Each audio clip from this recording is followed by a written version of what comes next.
What's up, everyone? This is Johnny, and welcome to episode 56 of the Travel Like a Boss podcast. I'm here again with Larissa, my partner in crime. Where are we, babe?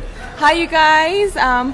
We are currently in Borneo, Mabul, on a beautiful island, and we are looking forward to having a chat with you. Very cool. So we've had a very restful day after a few very hectic weeks. So what have we actually done today?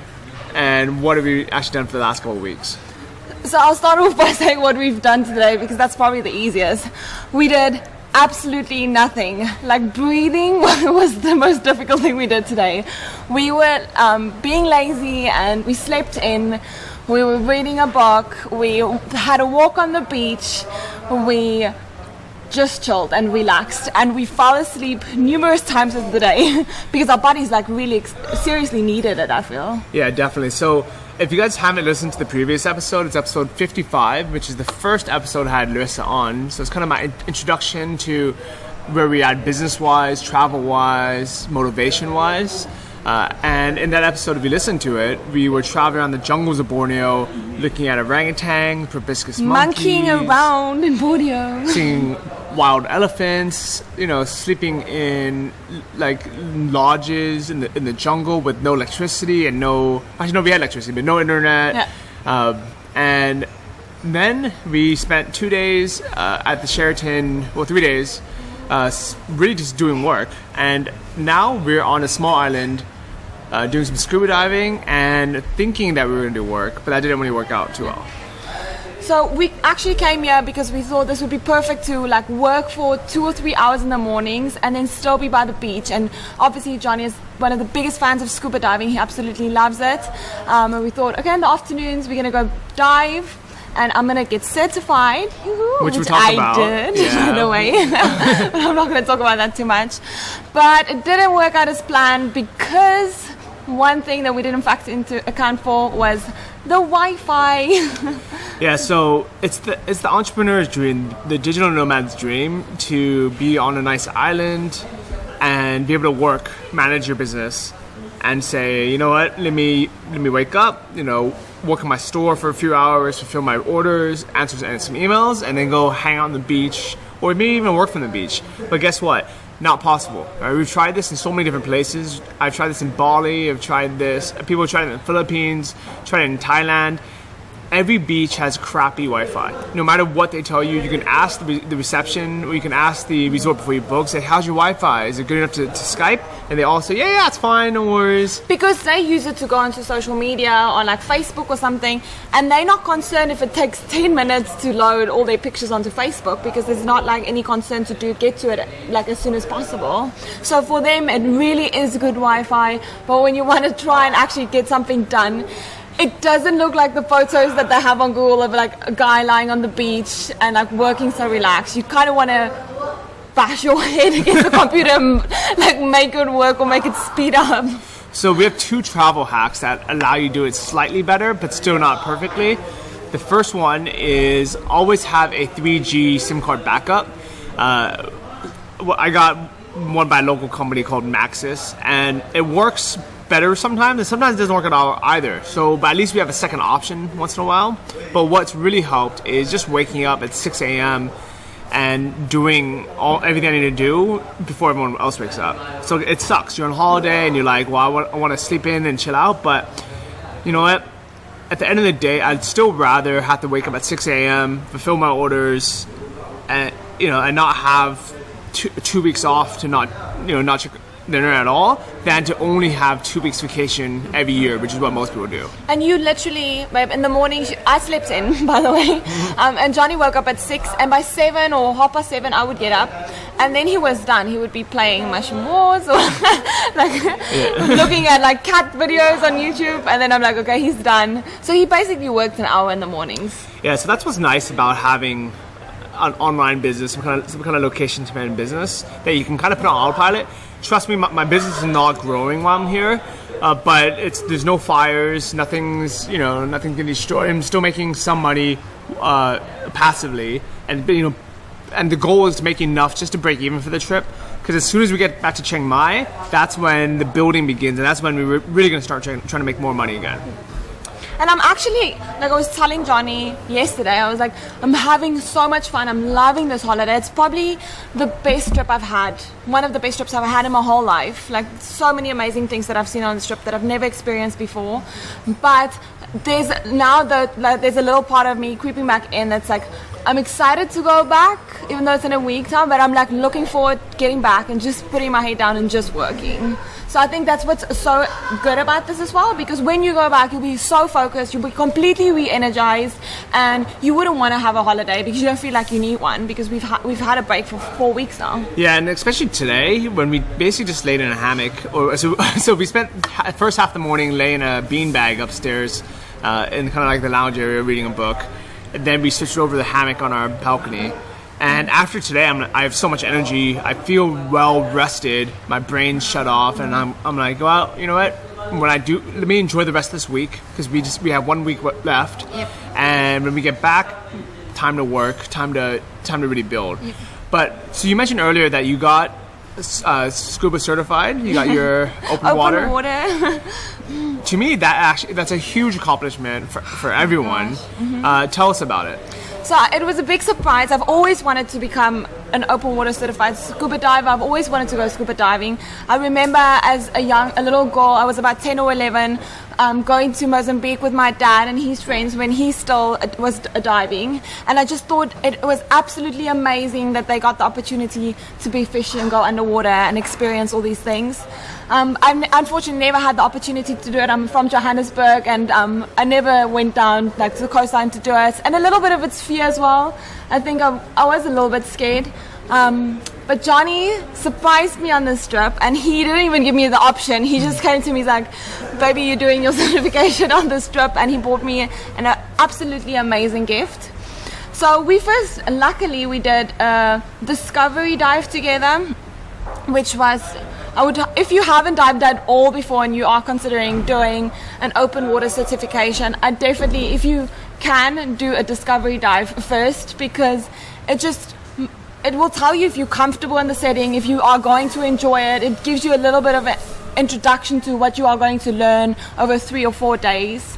But overall, ups and downs are an amazing experience, and I saw absolutely things that I never expected to see. So on your first dive ever, what did you see? I think, how many people get to see this on their first time? I don't know, but I just felt like, oh my god, that's insane. I saw the biggest green turtle that I've ever seen in my life.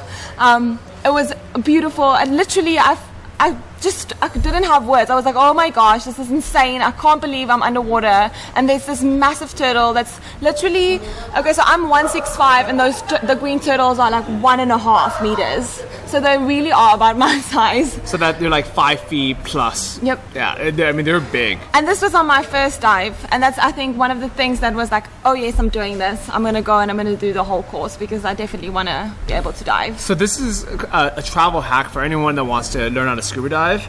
So I worked as an instructor for a while, but even when I first started, I accidentally fell into this travel hack, where you basically, instead of signing up for the open water course, you sign up for the 1-day discover dive.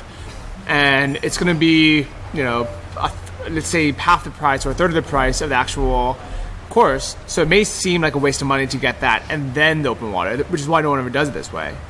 But what you don't know is most dive centers, they want you to upgrade. So often what they'll do is, built into their pricing policy, if you spend, let's say $120 for the Discover Dive, and you want to do the open water straight afterwards, you don't have to pay the whole price for the open water certification anymore. You just pay the difference. So you basically get the Discover Dive for free. And one of the reasons, you really want to do it is, when we did our discovery dive, or when I did mine, there was another girl who did it with me, and obviously the intention was that it's going to be the two of us and the instructor of the day, and we're going to be diving together. And without me even noticing, I went underwater, I descended, and I didn't even notice, but the girl wasn't around anymore. And after an hour of diving, we came up, and it was, her ears were giving problems. She couldn't equalize her ears, and she had pain in her ears. And luckily she signed up for the discovery dive first, because if she just committed and she was like, well, I'm going to do this 3-day open water certification, there was no way she's going to get all her money back. They're not going to just be like, well, I'm sorry, your ears are giving you problems, here's your money back. She would have wasted a day in the classroom. A day in the classroom, because you have to learn the theory first, so you have to know a little bit about like the emergency sets, what you need to obviously know before you can go in the water. But so it's not just her money, but it would have been her time that's been wasted as well. Yeah, definitely. So highly recommend that. The only downside to that is you need an extra day. But I think of it as, there's two types of people in the world. There's one who time is limited, and there's other people we have the freedom of time. So as a location independent entrepreneur or digital nomad or a long-term traveler, we have the luxury of time, which actually saves us money in the long run in a lot of things. The people that they have 2 weeks vacation a year, they are time is so precious to them that they are willing to spend more money to do things, and they end up spending more money to do things. So if you're here, if you're traveling for a week, unfortunately you're not going to have time to do an extra day, even though it is better. And it's a lot of information. Like I was really excited at first, and then you go and sit down in the classroom where they actually teach you the theory first. So it's one day where you don't even go in the water at all. You're just in a classroom watching DVDs and learning some theory and writing tests. And you feel a little bit overwhelmed at the end of the day. You are tired by the end of each day, because everything is new. Like for me, I've never been exposed to any of these things before. It's all new. So by the end of those 3 days, you are exhausted. Like you really are tired. Wasn't the theory much better after you've actually been diving, you've actually seen the equipment, you've actually experienced it? I think I would have had like a miniature panic attack if I just heard all of these words, these like things I've never heard about before, and I couldn't place them anywhere because I haven't seen the equipment, I haven't worn it, I haven't gone underwater. But luckily, because I did the discovery dive first, I knew exactly what they were talking about in the theory class. It was so much more, I could understand everything, I could comprehend it a lot easier, and that made the tests easier, everything went smoother for me. Yeah, so you guys heard it here from a former scuba diving instructor and someone who just went through the course. A scuba baby. Yep. Definitely 100% do the discovery dive first and then do your open water course. And don't try to do too much work when you're on your vacation. But aside from that, this island is beautiful.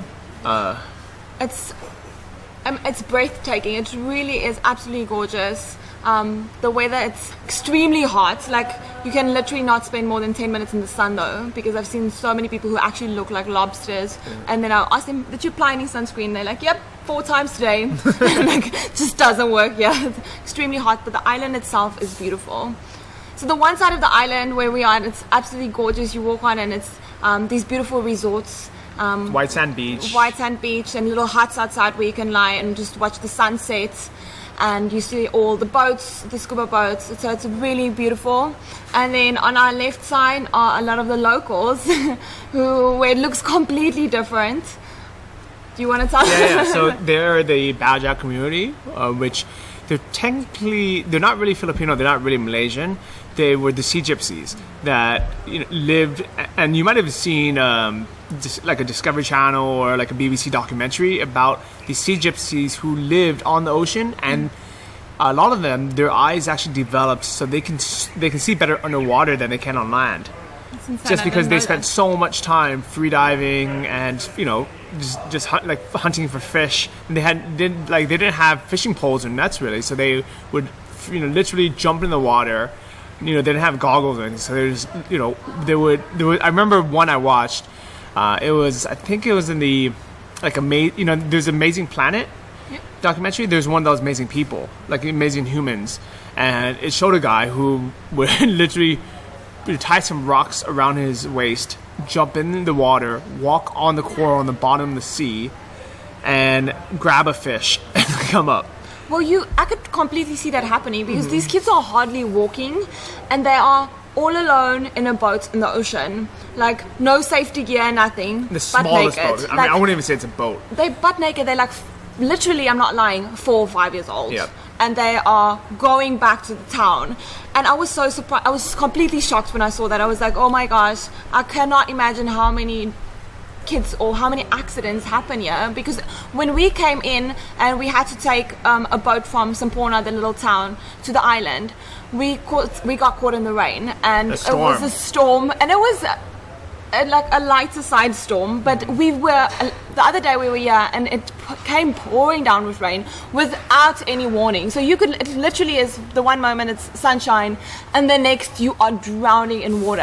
And if you're on one of those boats where those kids are on, you are gone. Like, there's absolutely no way you would survive that storm. So this is episode 56 of the Travel Like a Boss podcast. I'll put some photos. We're going to spend the day, maybe later today or tomorrow, walk around the island, taking pictures of the locals, taking pictures of the naked kids. I don't know if I can put that up, but and you guys can see, you know, how different the life and culture is. And these CGFCs, they don't have passports. They don't have, you know, they're basically living on this island in Malaysia. They can't go back to the Philippines. There's all this controversy of, you know, do they belong here? And basically the government just leaves them alone because they don't know where to put them. And it's very interesting to be here. And it's these two completely different worlds, literally separated by a meter, where like everyone on the island who comes and scuba dive is everyone who's like for conservation of all these beautiful ocean life, and there's signs everywhere saying save the sharks and what can you do to contribute to saving this marine life. And literally a meter away from us, across from us, they don't care about those things, but because that's their livelihood, and anything they could possibly fish for, that's just another source of, like, you know, it's food, if they can kill it and eat it, you know, they will do it. So it's completely different worlds. But what's crazy is, so I've read the study somewhere where they figured so if someone, let's say you kill a manta ray, or if you kill a cool looking shark, the amount of money you get for that manta ray, that big creature, might be, let's say, $100, and it's usually actually a lot less. So usually they might only get like $40 for it or something.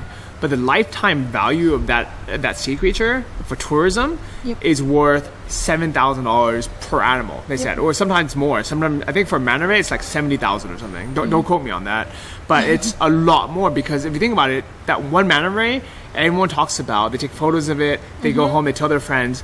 Their friends book a holiday out here. They spend $2,000 on this holiday. They tell their friends, and you know, over a 7-year or 10-year lifespan of a sea creature, that's a lot of money they're bringing in. And one example I've seen firsthand is right off the jetty here. And by the way, you can dive. The reason why we like Mabul, so if you guys want to check out the actual dive center, it's called Scuba Junkie. I'll have a link to it in the show notes. But right off the jetty, you can literally walk off the pier and go diving and see turtles and reef, you know, spotted rays. Yeah, and tons of cool fish. I mean, like literally pages of fish. That's where I saw everything that I saw, because my discovery dive was right off the jetty. I saw green turtle, I saw trumpet fish, I saw crocodile flatheads, I saw angelfish, I saw butterfly fish, I saw literally everything. So basically, it's like an aquarium. It was. It's like. But one thing that is no longer here, and that I'm really sad about, is there used to be a big school of squid right on one of the sunken boats, just 10 or 12 meters deep. And it was so beautiful just to lay there and just watch these squid, you know, school around and swim around you. It really felt like you were in the middle of the ocean. And they're not around. I used to go there every day for 6 months and watch them. I mean, every time I had a new student, I'd bring them down there and I'd tell them to kind of just, you know, kneel down in the sand or like lean back and take a look up. And it was so beautiful. And they're no longer there, and all it took was one fisherman to swipe a net, and out of those squid, they probably got maybe $30 for it. And those guys would probably make the best tour guides. Like, if I could pay anyone to take me out in the ocean, it would be one of them, because they would know exactly where to take me. They know this ocean better than anyone else.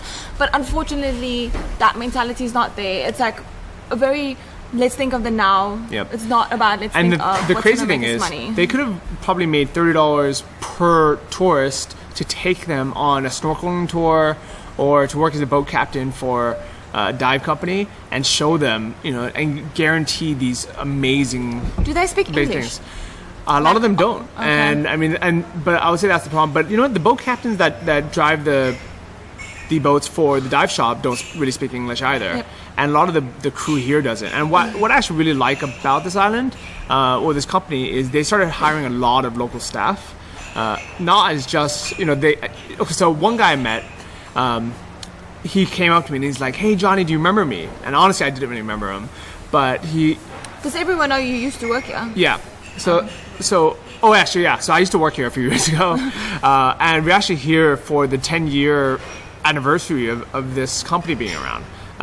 So it was a 2-day party. The party was actually last night. It was super fun. Yep. But A live band, a barbecue on the beach. yeah, it was great. But we decided that, hey, if we're gonna come here anyways, let's stay an extra 10 days and let's really enjoy some diving. Let's get Larissa certified.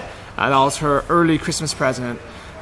So if you guys ever want, are thinking what should you get your girlfriend for a present? You can buy her an LV handbag, or you can buy her a lifetime of experiences. Yeah. Because that's really what it is, baby.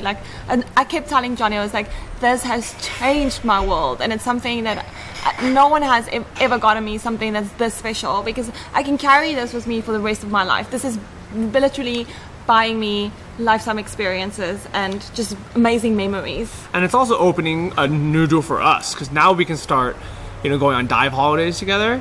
And even if, she wants to spend every other day laying on the beach and just reading, at least I don't feel bad saying, hey, let's go somewhere for 10 days and just go diving. Because I can go diving all 10 days and she can still come along when she wants to and enjoy it. So as a couple, I think this is a great present to give people if this is what you, if you're kind of struggling to think what should you get your partner. A diving certification, spot on. Yep. All right. So, this guy that you met, you were telling us the story about the locals who were working. Yeah, so I met this guy. He was a dive master now, and he just got back from Sipadan Island, which is this permitted only island that nobody can live on. They actually had some resorts on there 5 years ago, which they took down, and they said, you know what, we're conserving this island. No one's allowed to live here anymore, and now they limit the amount of divers that go every day. It is one of the most beautiful places in the world. It's definitely a top 10 dive site in the world. It's the best I've ever seen. People basically compare Sipadan to Galapagos or to Komodo, and the people that work here actually they know kind of the inside diving places. Everyone knows the Great Barrier Reef or the Blue Hole, and these kind of common places that you see in magazines or in news articles. But places like Sipadan are actually much better than them. They're not as famous out, to non-divers, but at the end of the day, who do you care about? Do you care about, non-divers, a CNN reporter telling you what the best dive sites are, or do you care about a dive instructor who's had 1,000 dives across the world and they've been to all the places and they say no? Trust me, Galapagos, Sipadan, these are the best. I was wondering if Sipadan is like a drug or something when I just got here, because I literally didn't know what it was. And every single person we met, one of the first questions they asked me was are you doing Sipadan? And I'm like, is it legal? Is it illegal? What exactly are we talking about? And feeling like an idiot because I didn't know. I kind of asked Johnny on the side, I'm like, what the hell is Sipadan? Yeah. And he's like, you'll find out. It's just... It'd be an expensive drug for once. But so, what I was going to say was this guy, he's now a dive master, and he's taking people to Sipadan every day, and these tourists are paying $300 a day to go there. And his job before, he was a security guard when I was here. 2.5 years ago, I was working on this island, literally meters behind us, and he was working as a security guard, probably getting paid very, very little money, and not having the greatest job in the world. So Scuba Chunky has literally changed his life. Yeah, I mean, he changed his own life. Yep. And here's the thing: is there's no way he would have got the upgrade just because he's Malaysian. I'm sure it kind of helped, because they wanted more Malay staff, local staff. But at the end of the day, he proved himself as a trustworthy, responsible worker, and he grew within the ranks.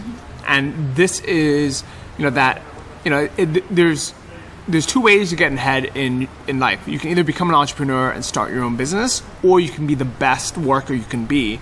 And you know what? If you're not ready to be an entrepreneur and you want to have a career and work somewhere, why not do it well? Yep, and this was probably the most logical next step for him to take, as like going from a security guard, and he's like, well, I want to become a dive master. Like the best logical thing would probably be get in with one of the best companies on like in your area, like on the islands, and that's exactly what he did. Yeah, so I mean, Grant Cardone talks about this a lot, so we're big fans of... If we love Grant Cardone. Grant Cardone should start listening to the show. Like, we are obsessed with him. I am. So for those who don't know, he wrote a book called The 10X Rule and Sell or Be Sold. Basically, he's a sales trainer, and he's not a sales trainer. He's the best sales trainer in the world. He is what you think of when you think of sales. Yeah. And he's done a great job marketing himself as that. And what we like about him is, even though we're not in sales, but technically everyone is. Everyone is in sales. There's no such thing as, you can never say that you are not in sales, because no matter where you go in the world, you are selling yourself, you're selling your product, you're selling whatever, but you are always in sales. So you can always learn from someone who is the best in sales. And sorry, Johnny. So one of the biggest takeaways that he mentions is, there's only two ways to make a lot of money. He's like, if you want to be a millionaire, if you want to do well in life, you either need to go into business for yourself, become an entrepreneur, or you need to have a performance-based job, so commission job, a sales job, something where the amount of work you put in directly translates to the amount of money you get paid, and that's why he's a sales trainer, because he's like, be in sales, sell something. You are in a job where you're earning a set salary and there's absolutely no chances or opportunities for you to double your income or triple your income because you are performing, then you got to leave that job. That's basically what he's saying. So I would take that actually a step further. So for let's say the guy in the security position, I would say, set goals and say, within 6 months, I want to have my income doubled by changing positions. I don't want to be a security guard forever, but what I'm going to do for the next 6 months, I'm going to do my job 100%. I'm going to be as good as possible, and then tell my boss, say, hey, what else can I do? What else can I do to help you make money so I can make money?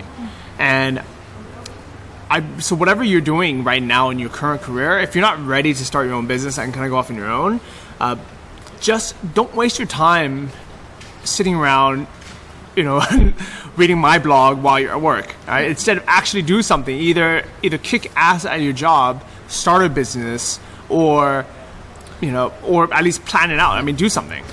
Grant Cardone is all about taking actions, and I mean, like his book that I absolutely love, the 10X Rule, is all about doing everything in action, time 10. Whatever the average person would do to get ahead, you're going to do 10x that. You're going to 10 times your actions, because you won't get ahead any other way. He's like, you don't get lucky in life, you get there because you've worked your ass off and you actually, put in the effort. Yeah, so the two key points of the book is, one is set goals 10 times bigger, and the second is work 10 times harder to get there. And if you asked me 3-4 years ago, that was actually very opposite of my mentality. My mentality was, get by on the cheap, do as little work as possible. And my first book, 12 Weeks in Thailand, is all about that, living on a budget. And actually, if you're interested in scuba diving or living on the cheap and budgeting around, read that book.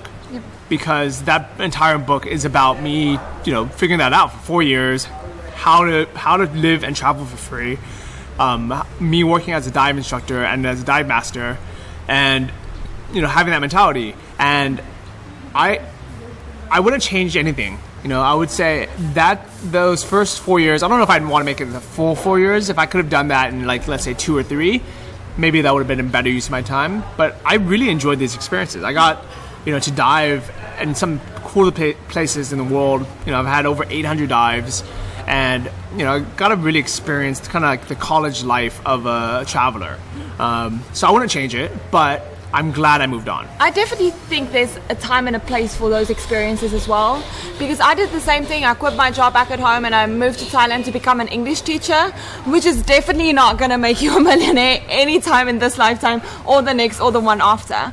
But if it wasn't for that initial step and that action to go and live on the cheap in Thailand as an English teacher, I would have never exposed myself to the people that I've met. I would never have learned about these opportunities. So I needed that. I needed to live on the cheap for a year in order to be exposed to all of these things. I think it's about keeping the mentality that I don't want this for the rest of my life. Yep.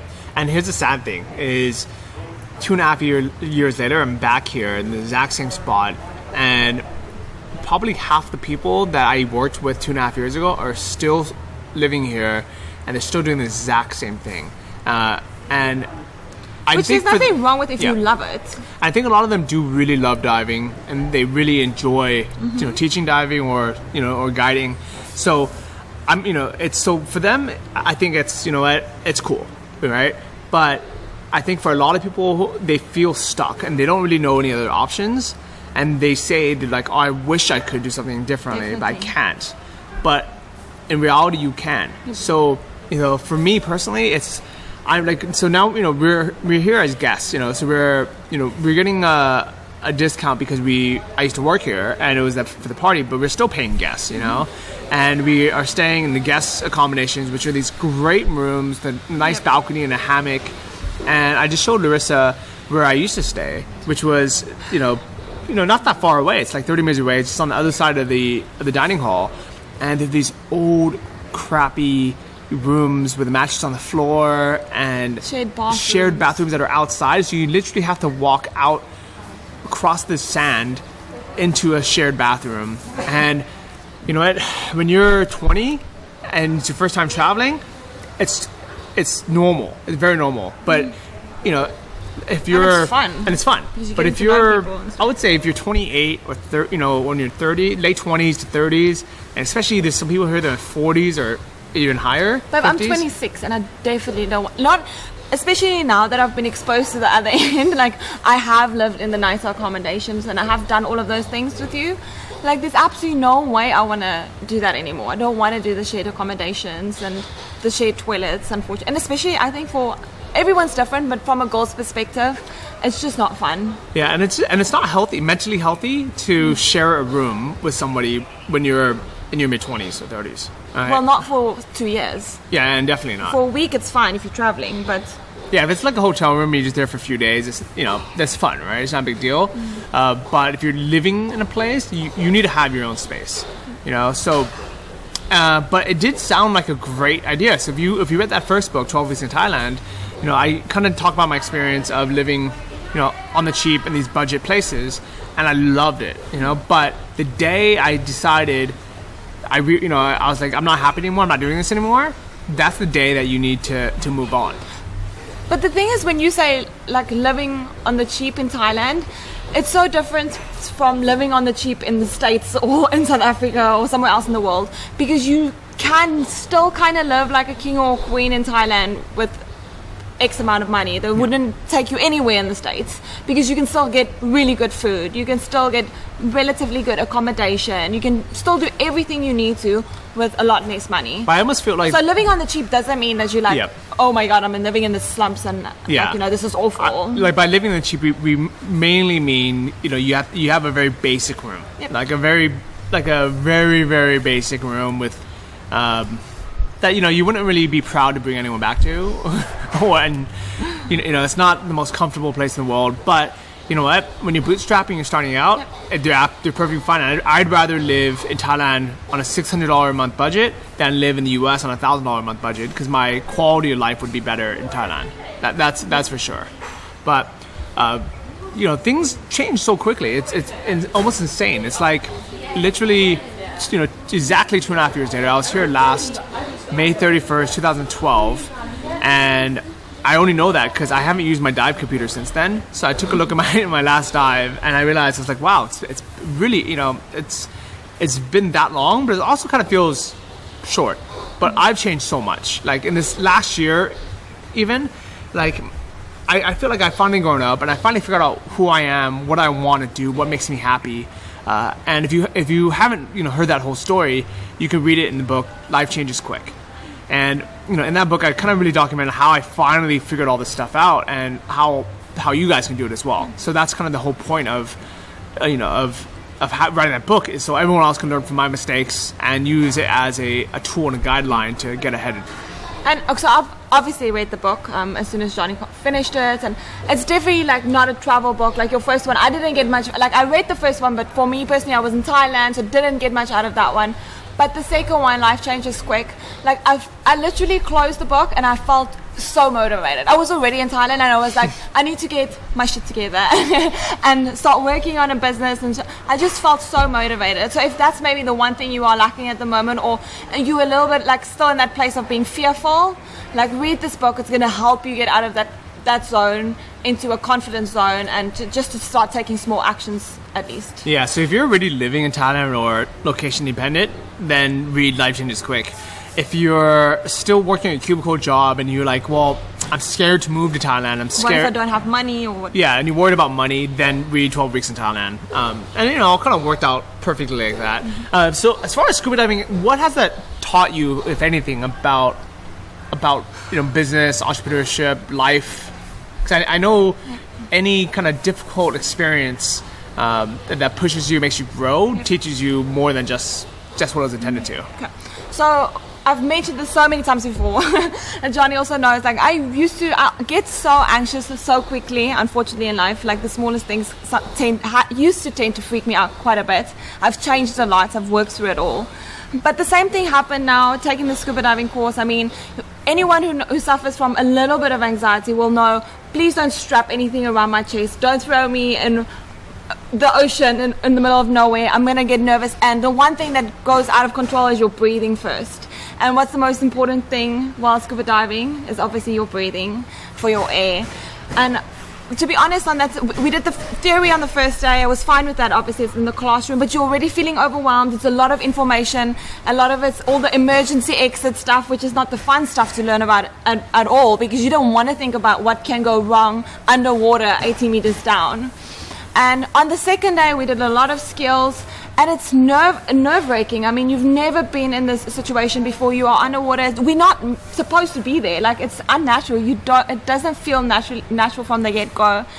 And like, I'll admit, like, I was literally to the point where I was like, oh my gosh, do I want to do this? Like, is it meant for me? Like, maybe I'm just not a scuba diver. Maybe this is just one of those things I should push aside. But luckily, I took the evening, I relaxed, I was reading a little bit, we had a nice meal, we had a nice dinner together, and the next day I woke up feeling better. At first I was really confident, and then we made our way out to the jetty, and that same fear kicked back in, and it kicked in 10x. It was like kicking me under the butt, and it was like, I just thought, I'm not going to be able to do this today. I'm going to have a panic attack underwater, and not drown, but it's just going to be embarrassing, and I just don't want to do it. And luckily, I have an amazing partner in life who is so supportive, and it makes such a big difference. Like, Johnny was motivating me and just telling me, the one thing he said, he was like, go jump in the water and at least swim a lap in the ocean. Well, there's like all these the whole ocean. The whole ocean, Larissa, and if you can do that, you qualified. But they have like these, what do you call it, like cones, like a buoys to keep the boats out. And he's like, do one of those laps, and if you can do that, then you can push through the day. And I'll say what we can learn from that is taking that first step. Anytime there's something scary, just take one step. Even if it's something so small, like I had no scuba gear on, I had nothing. Just as long as you do something. Well, that's what life is you strip it down to the bare minimum, and you say, okay, what's the smallest step I can take, and just take that step. So for, let's say, starting an online business, you can say, well, what's the first thing I can do? Maybe I can register a business name, Or I can start Anton's course. Yeah. I can sign up for a course. I can announce my goals. I can announce a challenge. I can do something. I take one step, right?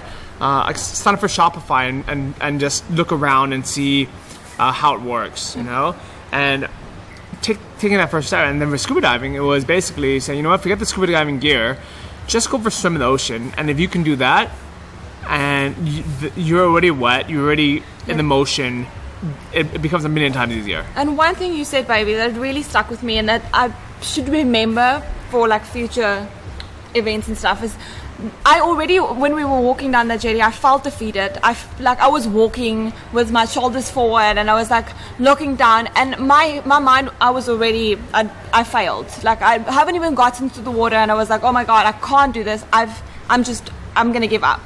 And Johnny said to me, he's like, just remember whatever your how you carry yourself and your body language is so important because that goes right into your mind and it determines whether or not you are going to be successful. And he said to me, put back your shoulders and like pick yourself up and be confident and tell yourself you can do this. And it was hard. It's not easy. It sounds so silly and it sounds like something so small, but it made such a big difference. Like just pulling up my shoulders and like telling myself like, you've got this. Like so many other people have done this. I'm not the first one. Like, you know, just be proud and know that you are not defeated. You can do this. That made such a big difference, baby. I promise you. You know what? And this is, you know, something that's kind of hard to talk about on a podcast, but body language and the confidence that you show, you know, kind of to yourself, really does translate to everything else you do in life. Like even right now when I'm sitting here, you know, recording this podcast, I'm trying to sit straight. I'm trying to sit with good posture because I know that if I start slouching and I start, you know, getting lazy, then that comes off, you know, on the podcast. You know, people ask why do I always sound so energetic? And it's because you always. It's part of it is, you know, I force my body to you know be in that confident state. You know, I always have good posture. I always sit right. Mm-hmm. You know, I always try to exercise, try to eat healthy, and that's how you get energy. It's not, you know, by drinking Red Bulls. I haven't had Red Bull in, you know, 2 years. Yep. So congratulations on picking yourself up, you know, putting your shoulders back, walking confidently, telling yourself you can do it, taking that first step, and then completing the open water course. And thank you, Mr. Jin. Thank you. All right. So now, you know, you're scuba certified, and now for this rest of the week, we can go on some really cool fun dives. Yep. So we're really excited about that. You're probably not going to get to hear too much about that because next week we're going to get back to normal business and normal entrepreneurs. So don't worry, this isn't becoming the Larissa and Johnny show. But it's been great having my partner here and you know, having someone support me, but also we support each other. You know, and that's why I'm so excited that we have a new Udemy course up. So our first one, Small Talk, that actually has a section on body language in it. So if you wanted to check that out, I'll have a link to that. And by our new course, Relationship Ready, we actually haven't really had time to launch it. We put it up right before we came here. Or actually, no, while we were here, we kind of put it up live. But we haven't did any marketing. We haven't announced it yet. I've been really excited and I've wanted to work on it so badly, but unfortunately here on the island with our Wi-Fi, it's been a headache. It's just every morning I'll load it up and I get so excited to start with it because it's something that I really love and I do want to get it out there to the world, but unfortunately at the moment it's not happening. Yeah, just because the internet's too slow. But you know, it's one of those cool things that it almost doesn't matter if we launch it this week or if we wait 2 weeks to launch it.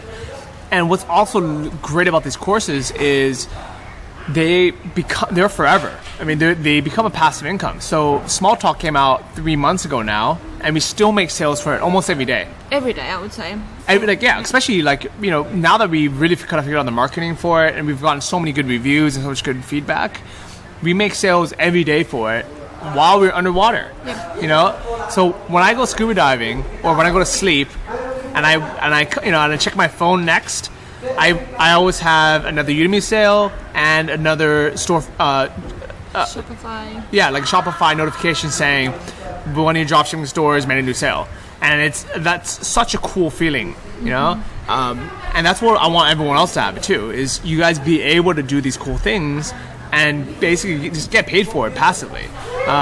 So I would say, you know what, try out a Udemy course if you have something that you can teach and you want to go through.